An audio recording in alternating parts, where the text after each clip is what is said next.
We're going to do this from a Jewish standpoint. You would have him die in battle. If this was a legend you were to create years later to rally people to, you would make him a leader in battle who died victoriously and then was resurrected and led his people unto victory. You don't have him dying on a cross, which is cursed in the Jewish culture, is an abomination to the Romans.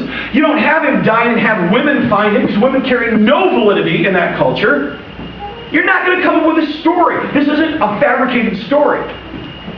It wouldn't gain traction unless it was true. So if you're wondering, I believe in the resurrection. Amen. What about you? If I asked you for a show of hands right now, do you believe in the resurrection? Most of us would say, yep, I do. Good. I'm not going to do that as well.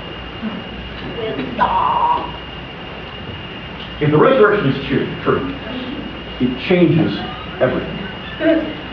Because it means that God became a man, died, and was resurrected.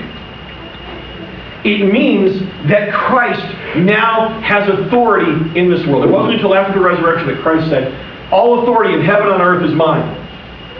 You see, at the fall, when man sinned, authority went to Satan, and he was the prince of this world until God put a frontal attack and sent Christ into the middle of battle and went head-to-head with Satan against Satan's greatest weapon, which is death. Our fears revolve around death.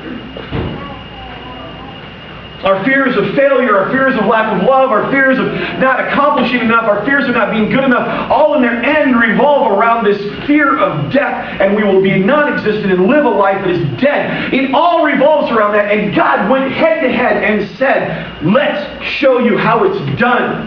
And he went into death, and death could not hold him. Amen. Death couldn't keep him in the grave, and it can't keep you in the grave either if you embrace the resurrection. Amen.